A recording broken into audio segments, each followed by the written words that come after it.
Tonight, farm fields flooded. I don't know if it'll pull through or not. The uncertainty being felt across Manitoba's agriculture sector, with crops underwater and livestock pastures reduced to islands. Also tonight, residents are encouraged to prepare an emergency go bag. how many people in Brandon are being given advance notice about the possibility of evacuations. And later, an educated gamble. The whole reason why we came here to Canada was to start a new life. How newcomers are marking an important milestone, graduation. CTV News. Live from downtown Winnipeg with Taylor Brock. Good evening and thank you for joining us. There is a light at the end of the tunnel after parts of the province, particularly the western region, were inundated with rain and overland flooding. In its latest flood bulletin, the province says most rivers and creeks have peaked with no significant rainfall on the horizon. It says water levels should begin dropping. Looking to the hard-hit Parkland region, the province says peak flows have already passed some areas upstream on the Assiniboine River, such as Russell. Officials estimate the peak is somewhere around the St. Lazare area today and will reach Brandon by about Monday. Areas further downstream, like Portage la Prairie, should see the highest water arrive by next Thursday. That isn't to say we're out of the woods just yet, though. In its latest update, the province lists nearly 50 individual stretches of road or highway that are closed due to flooding. Repairs and assessments are ongoing. About 1,800 people and groups have applied for disaster financial assistance so far this year after 2 major rainstorms. The province says it's still too early to estimate how much the claims might total, and several communities are still cleaning up the aftermath. We'll check in on some of them later in the show. But first, rainfall has submerged thousands of acres of farmland. Some farmers west of Winnipeg who just planted their crops are seeing their seeds wash away. This as entire fields near Gladstone are underwater and the White Mud River is spilling its banks. CTV's Joseph Bernacki has more on the challenging days ahead. For Gladstone farmers Randy and Shelley Bjarnason, the coming weeks are full of uncertainty. Their grain and livestock fields east of the community remain mostly underwater. It'll be a month before we even think about doing anything, I think, if the weather behaves itself. Drone video over Gladstone taken earlier this month shows overland flooding on both sides of the Yellowhead Highway. Much of that water remains this week. Heavy rain and flooding of the White Mud River means a farm in crisis. Probably our biggest concern is getting feed up for the cattle for us. Every field we have, she just drove across a field yesterday and drove from end to end and was driving through water across the whole thing. So we actually have a dike around 90 acres north here. We moved the cows in. And those cows may have to stay put for the time being. On top of this, the couple seeded late based on a cold spring. What they are able to cultivate come harvest time is unknown. I don't know. The barley looking quite yellow. I don't know if it'll pull through or not. The water has to get off first. Richard Tower knows many of his farming neighbors nearby. He's been flying his drone over to capture the impact. Tower says there is nowhere for the water to drain fast enough. This year, they even closed Highway 34 for fear that it would blow out the bridge. There was so much overland water flow coming through that. And that's the water you see. It travels 7 miles overland before rejoining the White Mud River right at Woodside. Keystone agricultural producers say municipalities in the province need to spend money now to prevent flooding in the future. We need the infrastructure maintained properly and to allow for producers to be able to adequately, in these events, be able to get rid of some of this water in a timely manner. Manitoba Agricultural Services Corporation say they expect a large spike in crop insurance claims come harvest. The insurer says claims will be coming in from all over this year. It really seems that it's happened in many more areas of Manitoba this year. It's less isolated than maybe we see in some years. Joseph Bernacki, CTV News, Winnipeg. Keystone Ag producer says markets are already starting to react with autumn prices being affected. The city of Brandon is issuing an evacuation notice as Manitoba's second largest city continues its flood preparations. The current river level is 1171.9.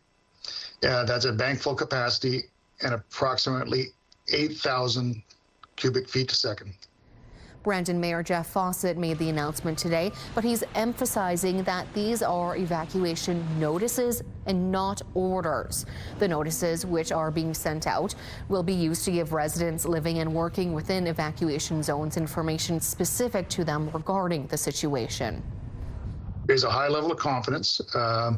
Be ready, because things can change. And there just is... there's things that can happen, and so we have to be ready. And one of the reasons we have that state of emergency is if things have to happen fast, they will, and we will act on them. We're controlling everything we can control, and it's the things that we can't that we're going to be ready to adapt to. Fawcett says the city's sandbagging operations are already underway and that tiger dams will be placed tomorrow. The mayor estimates around 45,000 people could be affected, and residents are encouraged to put together an emergency bag with essential items. A Manitoba nurse has pled guilty to several professional misconduct offenses after admitting to working a shift in an emergency care unit without the proper certification or training. That's according to a recently published decision by the College of Registered Nurses of Manitoba. According to an agreed statement of facts, the nurse accepted a shift in the ICU at Brandon Regional Health Centre in January 2024. It says they were told to provide a blood transfusion but never did and never told anyone. They were also instructed to give a patient an IV before going into an operating room and told staff the fluids had started. However, the patient was later found not to have an IV. The nurse was eventually told to leave. The college found the nurse did have a Bachelor of Nursing from the Philippines but had not worked as a nurse for 6 years before arriving in Canada. They became a registered nurse in Manitoba in 2022 but claimed no nursing hours in 2023, and their certificate expired about 2 weeks before accepting the shift at the Brandon Health Centre.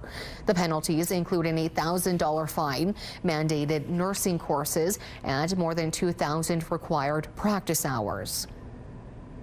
A special graduation dinner is celebrating the achievements of more than 20 newcomers. Immigrant and Refugee Community Organization of Manitoba is hosting the event for the graduates. Its after-school, homework, and education for youth programs have supported many of the students throughout their learning journeys. Several of them are the first in their families to graduate from high school, making sharing this moment with loved ones all the more special. They were really proud, actually. Of course, it's understandable because the whole reason why we came here to Canada was to start a new life and get better access to education, which we couldn't get back home. And they've sacrificed a lot for us to get to this point. So seeing that their hard work paid off, they were for sure happy.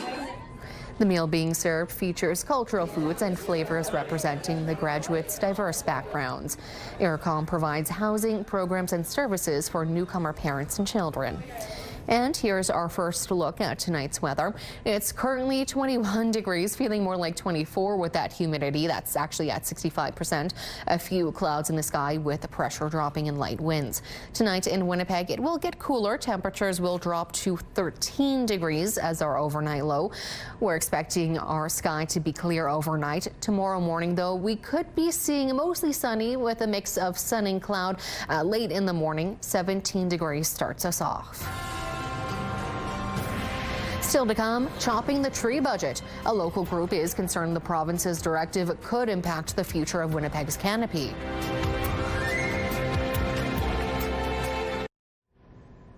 An advocacy group is calling a proposed chop to the city's tree budget a terrible decision. The $1.2 million cut would pay for upgrades to the Journey to Churchill exhibit.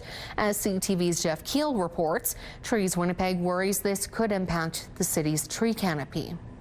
As workers plant trees in Vimy Ridge Park, City Council is considering an unexpected cut to the trees budget. I think it's a terrible decision to make. The Manitoba government is directing the city to divert $1.2 million for upgrades to the Journey to Churchill exhibit. The money would come from the city's tree planting budget. Well, I wish we didn't have to make this decision. I wish the province would have contributed an additional $1.2 million from their budget to fund this, so the council wouldn't be put in a position to make a decision. A city report says this will delay the implementation of the city's urban forest strategy. Advocacy group Trees Winnipeg says the tree planting money is needed to stem the loss of trees from blights like emerald ash borer and storms. That cut, could mean thousands of trees not planted on city boulevards, in city parks like this, in other places around the city. The city says this still leaves $9.8 million in the tree budget, more than last year's amount. We're expediting or speeding up our pruning processes so our trees stay healthier in our urban canopy. The Assiniboine Park Conservancy says the additional money is needed to maintain a filtration system as the Journey to Churchill facilities are more than a decade old. A provincial spokesperson says they are proud to support the park. This funding will help ensure that the Conservancy can continue to deliver quality services to families by enhancing its animal health centre, which is essential for attractions like the bears in the Journey to Churchill. But Trees Winnipeg questions why the money couldn't come from somewhere else. They could shave a little bit off here and there and make up $1.2 million. Road construction, things like that. Jeff Keel, CTV News Winnipeg. Dauphin Regional Health Centre will remain closed for an extended period of time. The health centre was evacuated due to flooding from last week's storm. Extensive damage to critical infrastructure, particularly within the basement level, was found. Because of that, Prairie Mountain Health now says the centre will need to remain closed while further assessments, repairs and remediation is completed. Planning is underway to reestablish the emergency department and diagnostic services. Ambulance services and ERs are available from St. Rose and Grandview centres. Meantime, the city of Dauphin shared this video to social media showing crews cleaning up heaps of debris lining the streets. Heavy equipment can be seen picking up piles of damaged furniture and garbage, dropping it into waiting trucks. On Tuesday, the city announced essential household water use could resume. However, it's encouraging residents to wait until nighttime to run laundry and dishwashing machines to keep the pressure off the wastewater system. Over in Swan River, Mayor Lance Jacobson says a monumental cleanup is underway. He says people there could only begin the process on about Saturday after water levels had sufficiently receded. It's a lot of work. I was down helping a few of the people there with my employees, cleaning out some of the basements, and it's a lot of work. And we're still waiting on some help from the provincial and federal governments with boots on the ground, and also to help relieve some of our administration who have been working, 13, 14-hour days and are slowly getting burnt out. Jacobson says a team from the humanitarian organization Team Rubicon Canada is in the area and was expected to arrive in town this morning to begin assessments. He adds the town has hired contractors to help dispose of flood debris, and fees at the landfill, which reopened today, are being waived. Plus, water use restrictions are now lifted. Winnipeg home sales and listings are up. Real estate sales rose 2% last month from the same time last year. There were about 3,900 listings in June, 6% more than 2025. Just under 1,700 homes sold. The average price of a residential detached home was just under $484,000. That's the highest price ever for June. While home sales are up, condo sales dropped 2% and average prices fell to $286,000 from June 2025. Overall, MLS sales are down 6% from last year, with the listings 2% lower. And Winnipeg's office vacancy rate is on a path back to historical norms. The latest quarterly report from Colliers Canada shows the overall vacancy rate has declined by 30 basis points per year over year. Collier's overall second quarter vacancy rate is 13.3%. Downtown Winnipeg is higher at 14.8%. Winnipeg's average net rent asking price, just under $16 per square foot, is slightly higher from last year. The market was primarily driven by suburban space and a sublease at CF Polo Park. Winnipeg's office vacancy rate is largely on par with the national average. Two of Canada's top Ukrainian dance ensembles are hitting the stage together for a special show. It's called United on Stage, Friskolka and Yevshon in concert. The performances bring together Winnipeg's Friskolka Ukrainian Dance Ensemble and Saskatoon's Yevshon Ukrainian Folk Ballet Ensemble. Audiences will be treated to shows featuring traditional and contemporary photography from both groups, and they will band together for a final joint Hopak number symbolizing unity. The show kicks off on November 1st at 2 p.m. at Centennial Concert Hall. The gates open tomorrow for the 51st Winnipeg Folk Festival, and if you already have tickets, congratulations. Organizers say for the first time ever, the festival completely sold out before opening day. It's an incredible feeling. We have, over time, sold individual days out during the festival, but to sell out of the whole festival days before it's begun is just a testament to how many people want to come and be there this year. Executive Director Valerie Shan says ticket sales have slowly been going up over the past several years. They assumed it would peak last year for the festival's 50th anniversary, but they were wrong. It really, I think, just reminded people of how much they wanted to be at the festival. And so this is building on, years of work that's been happening at the festival. And I just think people want to be together. The bad news is this means there are no tickets available at the gate and no additional tickets are being released. Organizers do not recommend buying tickets through third-party platforms because of the risk of scams. For those lucky enough to snag a ticket, gates open tomorrow at 5 p.m. Another strange thing has been found down under. We'll show you what washed up on an Australian beach. Plus, cloudy and hot, we'll show you why you may want to rethink any camping plans this weekend. Still to come in your complete Skywatch forecast.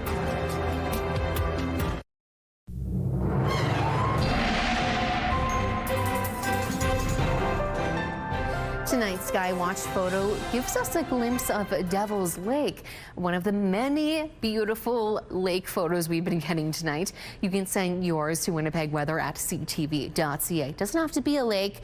It could be the view outside your backyard or while you're waiting for the bus. But of course, lake photos are always welcome.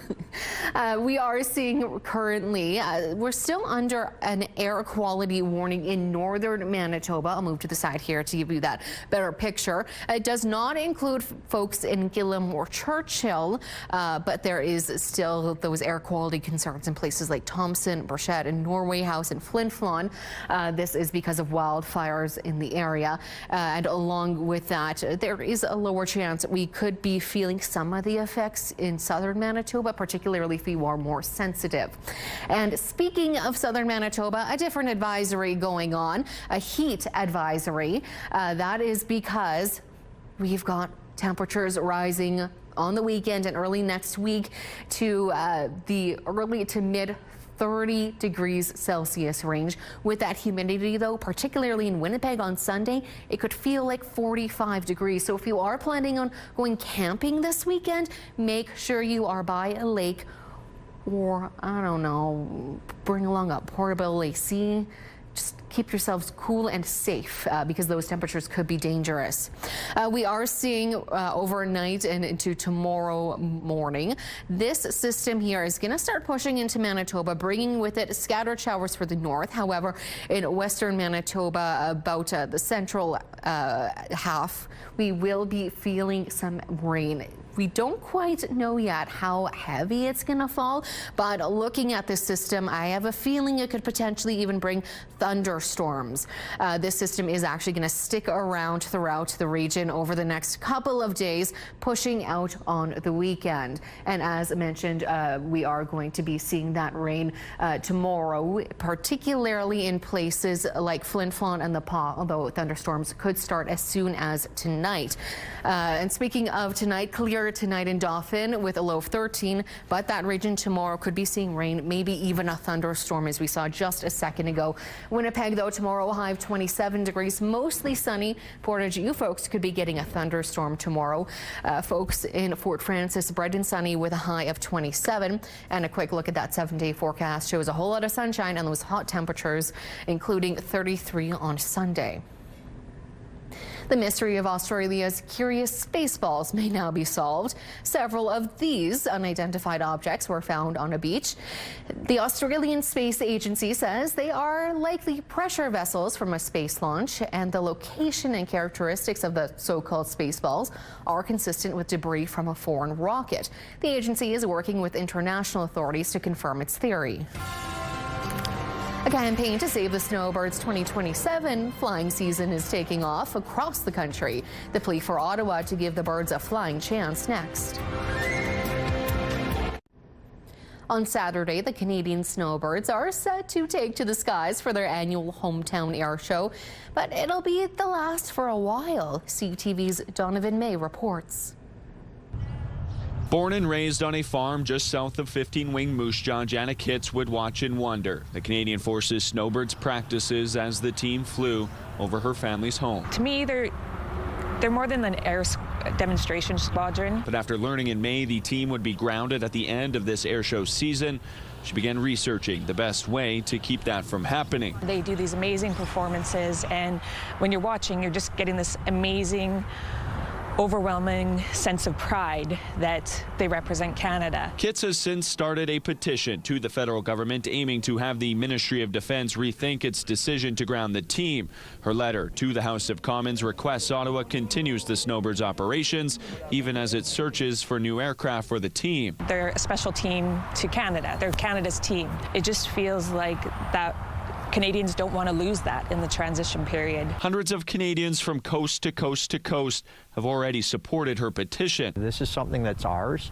We're not going to let it go. It caught the eye of local MP Fraser Tomey, who was quick to get behind the campaign. That shows the passion of our community. Jana is someone, a resident within our community and recognizes the importance of the snowbirds, not just in the city of Moose Jaw or the province of Saskatchewan, but across Canada. And as the snowbirds ready for their annual hometown show at 15-wing Moose Jaw Saturday, Kitts hopeful it's not the last. If we were able to see them continue in some capacity, it just really inspires a person to keep voicing concerns on matters that they're passionate about, and I think it just gives us a lot of hope. After garnering enough signatures to be presented to the House of Commons, Tomey expects to read Kitts' petition when Parliament resumes this fall. Donovan May, CTV News, Moose Jaw.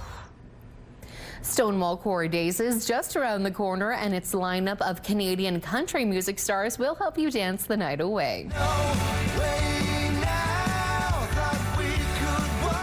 Manitoba's own Doc Walker, Michelle Wright, and Jason McCoy will be bringing the Great Canadian Road Trip to town. They'll be taking the stage Friday, August 14th at the Veterans Memorial Sports Complex. Quarry Days runs Friday to Sunday. Still to come, the #1 place to go, #1.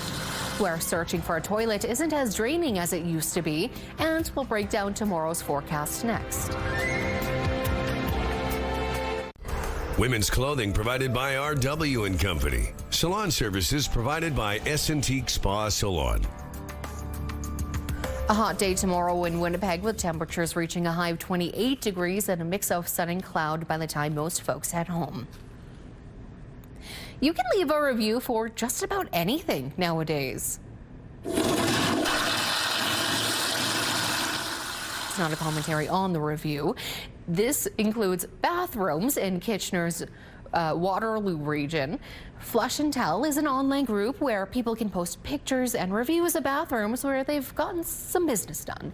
There are a couple of rules: no people and no one needs to see what's inside the toilets. The group was started by Amy Perry, who says finding a suitable public bathroom can be critical for parents or for people with accessibility needs.